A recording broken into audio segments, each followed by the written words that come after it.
1975දී Grey dal කියන තරුණයා තමන්ගේ යාළුවෝ ටිකක් එක්ක තැබෑරුමක පොඩි චැට් එකක් දාගෙන හිටියා. ඉතින් මේ වෙලාවේ යාගේ යාළුවෝ තමන්ගේ සුරතලුන් ගැන විවිධ මැසිවිලි නගමින් තමයි හිටියේ.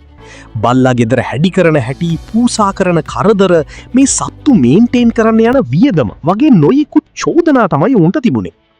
මෙන්න මේ වෙලාවේ අපේ කතානායකයා ග්‍රේ විහිළුවට වගේ මෙහෙම කියනවා.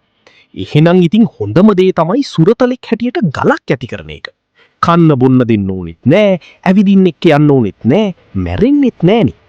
හොඳම වැඩේ කියන්නේ මෙයා ඒක හැබෑවටම කරන්න පිළිබුණු එක. දොළපාරකින් හොඳ සිනිදු රවුම් ගලක් අහුල ගත්තා.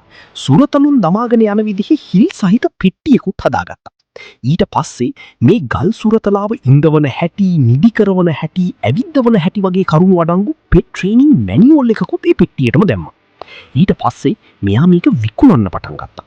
හිතාගන්න පුරුවන්නේ වුණ දේ නේද? හැමෝම hina වෙන්න ගත්තා. විහිළුවට ගත්තා. හැබැයි බොහොම ඉක්මනටම මේක අමුතුම ට්‍රෙන්ඩ් එකක් වෙන්න පටන් ගත්තා. බොහෝ අය රැල්ලට වගේ මේ පෙට් රොක් මිලදී ගන්න පෙළඹුණා. තෑගි විදිහට දෙන්න, මතක සටහනක් විදිහට තියාගන්න බොහෝ දෙනා මේවා මිලදී ගත්තා.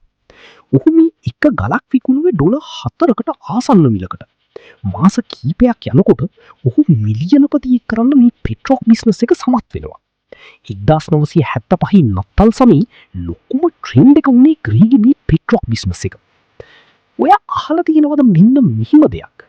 Sometimes people don't buy product, they buy the story. ඒ කියන්නේ සමහර වෙලාවට මිනිස්සු මිලදී ගන්නේ නිෂ්පාදනයම නෙවෙයි. ඒක පිටිපස්සේ තියෙන කතාව තමයි මිලට ගන්නේ. ඉතින් ගලක් විකුණලා මිලියනපතියෙක් වෙන්න ග්‍රේට පුළුවන් වුණා නම් ඔයාටත් පුළුවන් අලුතින්ම හිතලා කවුරුවත් නොකරපු දෙයක් කරලා අලුත් ට්‍රෙන්ඩ් එකක් හදන්න. ඒ විතරක් නෙවෙයි, ඒ ට්‍රෙන්ඩ් එක ඔයාවත් මිලියනපතියෙක් කරන්න ඉඩ තියෙන බවත් අමතක කරන්න එපා. විනාශ විදිහට අලුත් විදිහට හිතන මිනිස්සු තමයි ලෝකය විනාශ කරන්නේ සහ ලෝකය දිනන්නේ. හිතලා බලන්න ටිකක්.